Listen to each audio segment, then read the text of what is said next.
Before we get started on how to use latent learning with your canine, I first want to go over why food is not used in latent learning. No matter how a puppy misbehaves or how upset the mother gets with her litter, she will never stop feeding them or withhold food for a lack of following a command. The puppies always eat before retiring to bed. She also doesn't provide food to encourage good behavior. Education is education, just as eating is eating.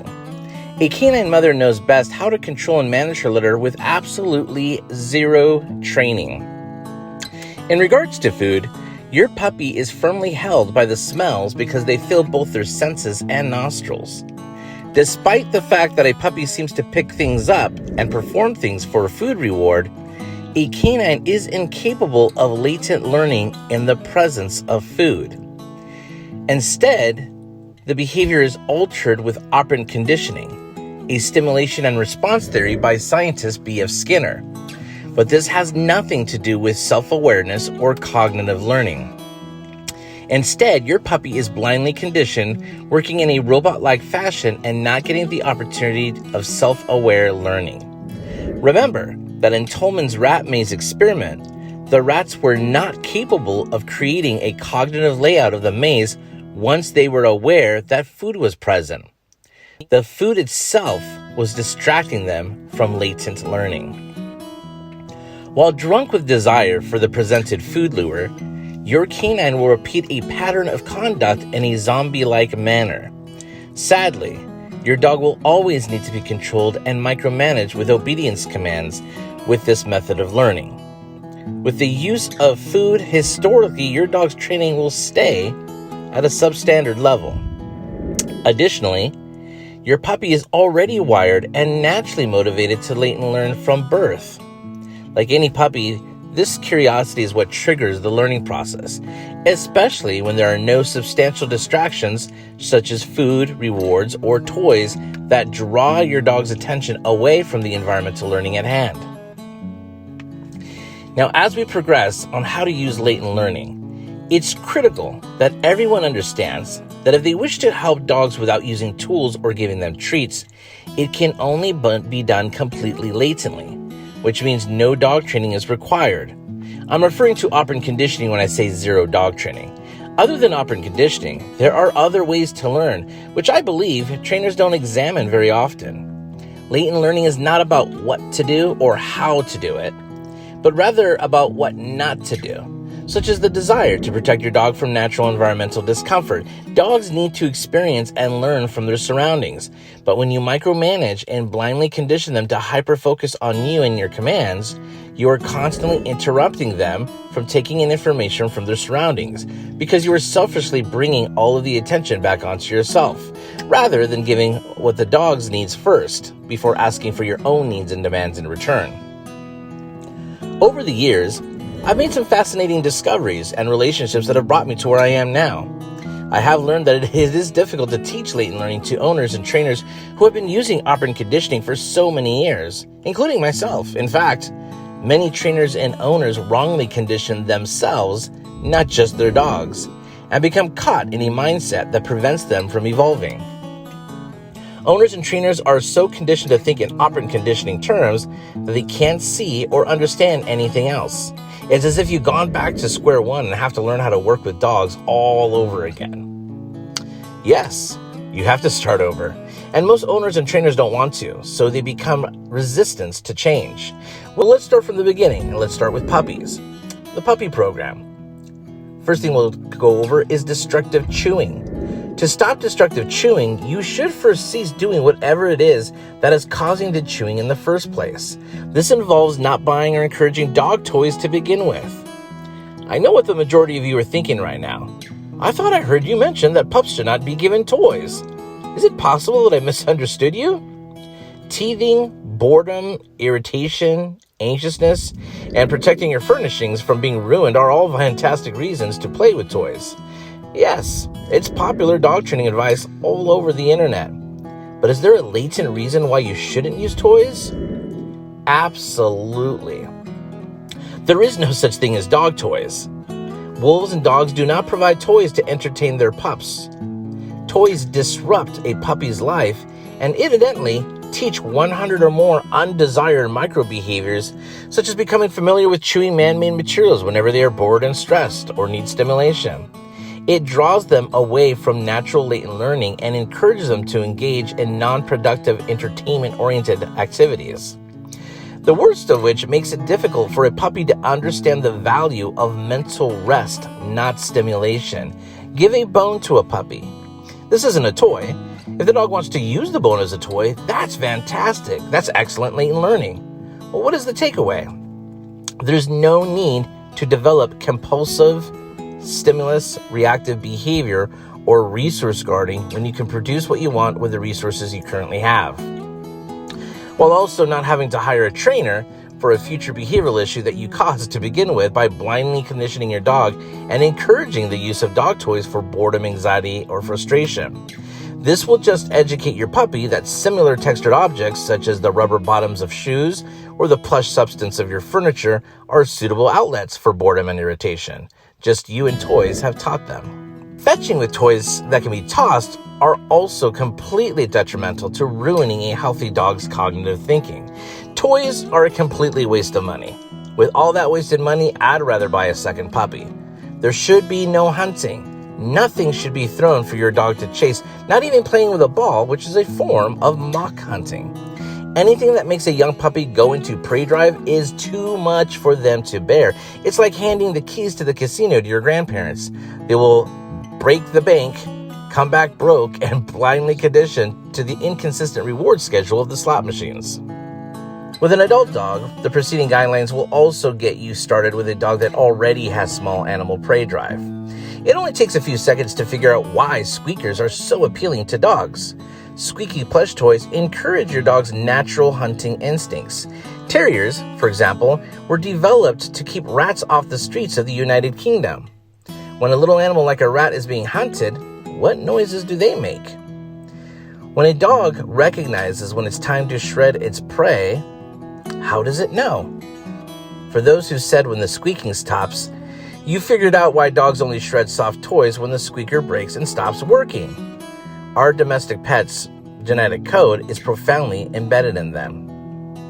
Any trainer working with controlled aggression, such as a canine protection trainer, is well aware that the best way to develop a puppy's protective instincts is to stimulate hunting using toys and flirt poles. They also advise against comforting and petting a growling dog since, as protection trainers, they're already familiar with how aggression is nurtured. Traditional dog training was pioneered by the military, but most dog owners want a self-sufficient companion that they can take camping, hiking, shopping, and dining with them. A hyper-focused driven dog is not what owners want while having family over for the holidays. The examples in the preceding paragraphs show how poor training can blindly predispose dogs to acquire behavioral disorders. Less is more when it comes to latent learning. The distinction between raising a puppy instead of training a puppy. Puppy mouthing. Ouch! I believe that pen owners should consider what they are doing to encourage undesirable behavior in the first place. Stopping the energy flow and the dog's behavior alters quickly once they figured out where the energy is coming from. Do you use a high-pitched voice to overexcite your puppy? If that's the case, stop. We're going to learn to be able to play together, but in a bit more of a controlled manner. Whew, that was a chewy one. Ready? Playtime. Playtime. Playtime. Playtime. Yay! Good boy. Now he wants to play with the lines. I'm just going to move it. Try to provoke him with me instead. Yay! Good boy. Hello? Look how big you are. Oh my God. Oh my God. Hello, gorgeous. Oh. When I do this exercise, I'm only doing this exercise because I've conditioned their behavior to respond by certain ways of me handling them and touching them. He's already relaxing in my arms because of the past training I've done. And I've been doing this with him, including his brother, Kiaya, who turned 12 weeks old. So my first thing that I like to do is, he's already getting limp-fish on me, but I like to hold tight, and if I feel that he's relaxed, I just go relax. When he looks like he's about to move, I squeeze, it's like a hug, and when relax, boom, I also relax. So he's getting this understanding of kind of a pressure release. It's very similar to kind of a horse training. Now what I like to do is once I realize... In my house, there is a rule. Don't bite me. I don't waste a single second trying to figure out why. I have no way of knowing what an animal is thinking. All I can see are his acts. It makes no difference why a puppy might bite me. I just know it's not acceptable conduct in my house. My pets do not engage in it because I don't do anything to encourage it in the first place. I don't need to yell, spray, or make a big fuss about it. I also feel that pet owners should think about what they are doing to encourage unwanted behavior to begin with. When you stop the flow of energy, the dog's behavior changes fast after they figure out where the energy is coming from. Neither I nor any of my other pets engage in this behavior. As a result, mouthing has a slim possibility of even being established within my household. Puppies know that you are not a littermate right away, so they should not treat you like one. Never do anything that would lead them to assume that you are an oddball canine substitute. You don't want to undo the work of Mother Nature when a puppy comes into your life. It's already set up for success. Let the universal truths of nature guide you. It would be a form of extinction, which is defined as the loss of a behavior as a result of lack of a reward. It's basic course in Psychology 101. If nipping or mouthing becomes a habit, you'd have to take preventative steps. Fortunately for my puppies, I have never acquired mouthing as a bad habit. It's incredible. You don't have to deal with trashy habits that should have never happened or developed in the first place that you have to train and fix later.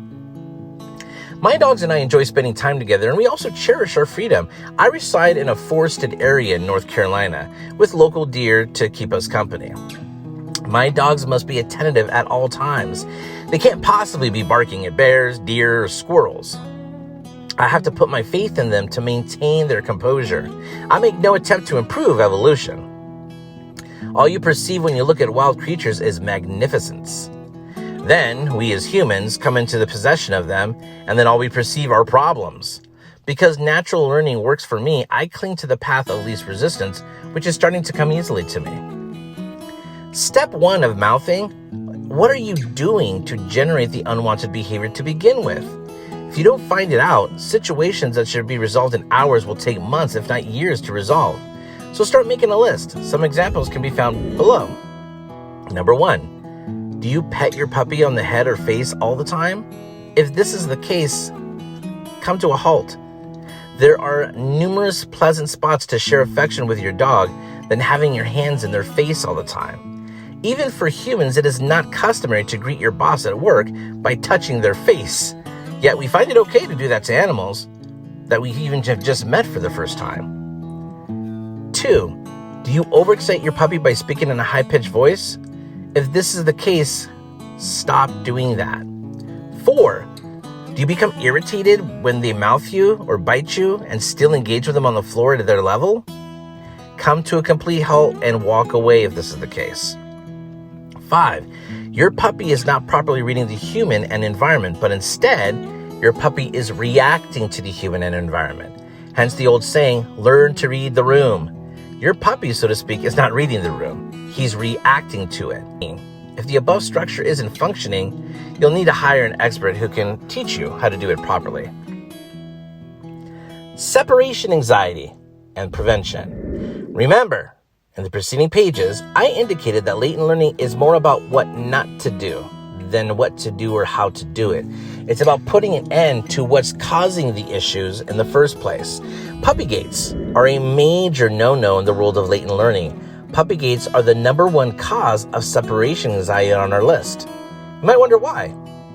Puppy gates aren't really puppy gates, but rather they're baby gates. A baby gate, also known as a kid safety gate, is a barrier that keeps babies and toddlers out of parts of the house that are potentially dangerous, such as stairwells and kitchens.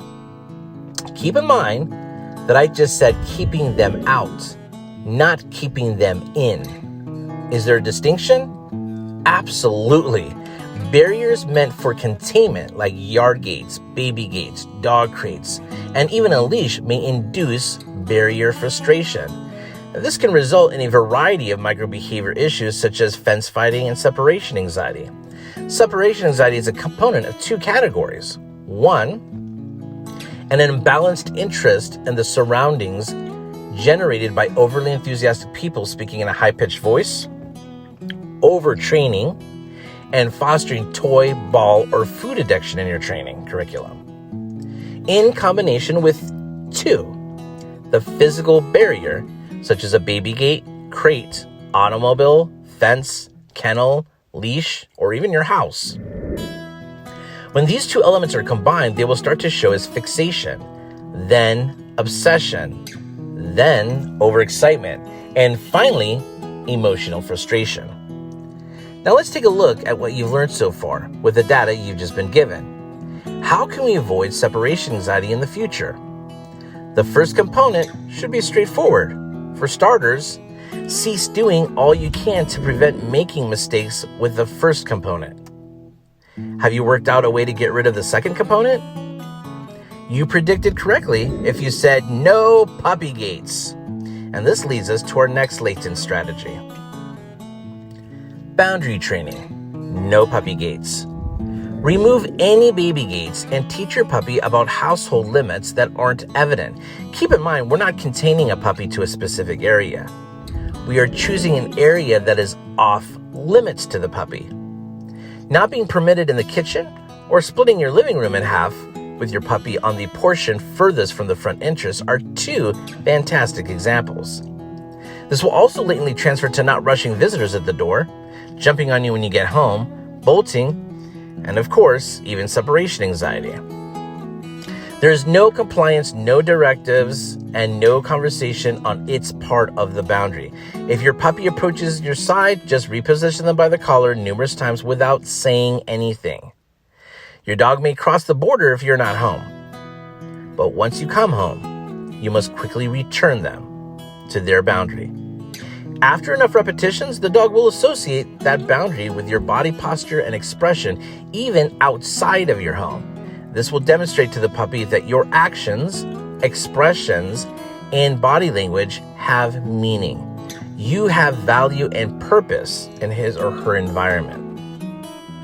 One very crucial point to remember is that whatever you decide to set these boundaries, your puppy should be on the halfway point where you are.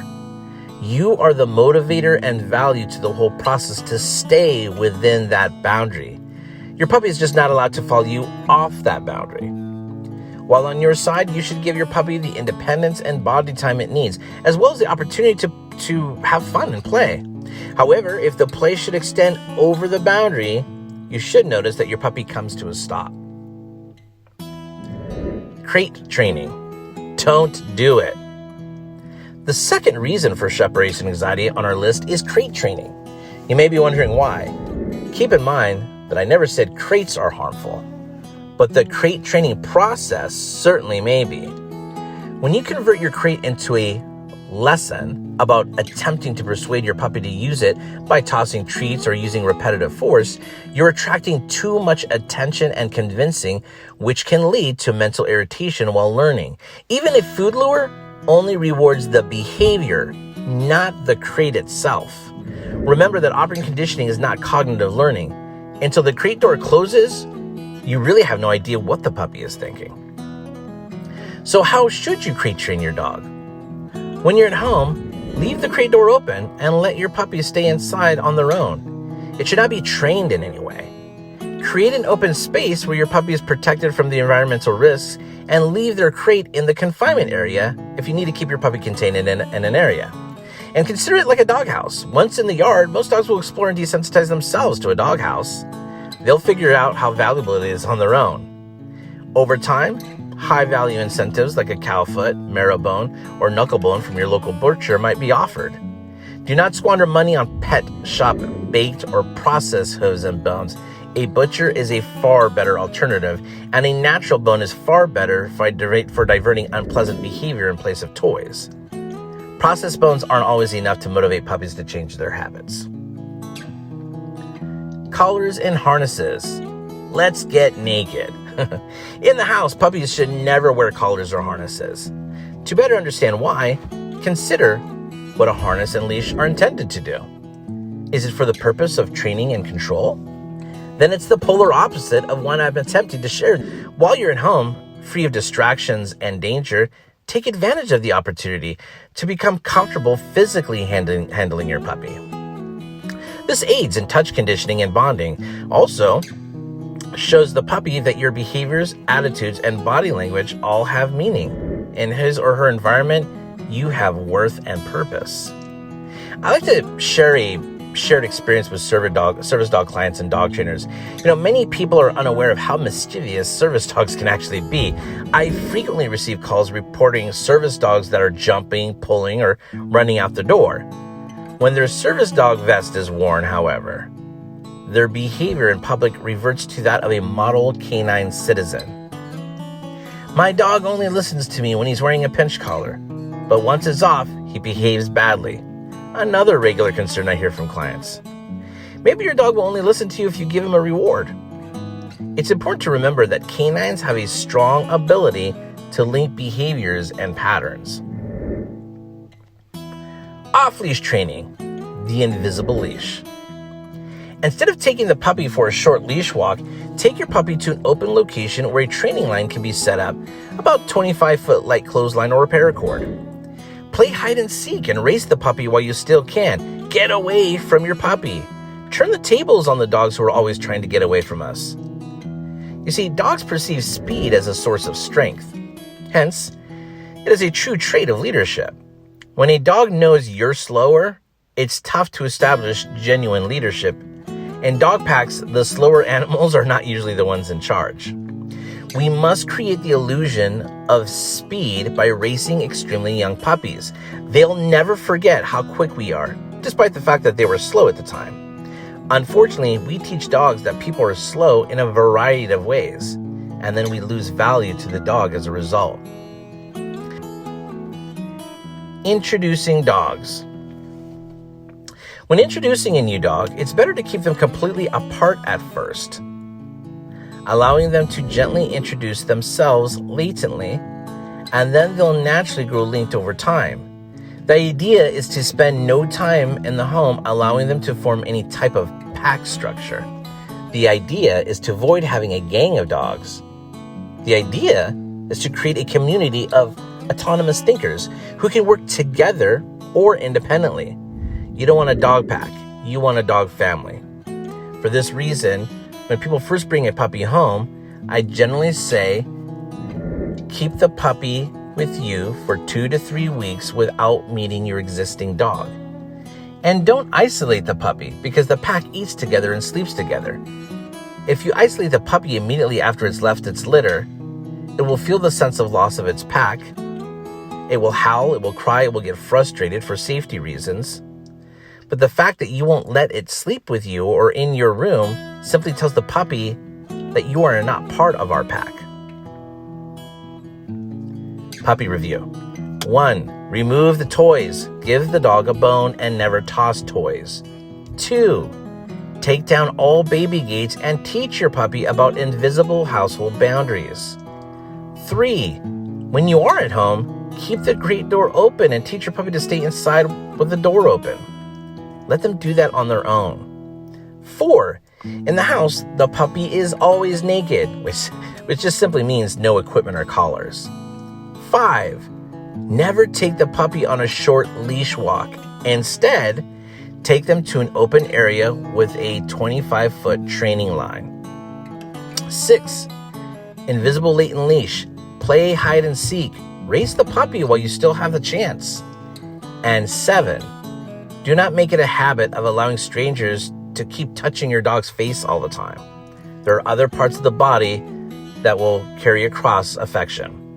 It's said that an ounce of prevention is worth a pound of cure, and I hope that after reading this chapter, you have made the connections between current dog training and the association that fosters and blindly conditions behavioral difficulties.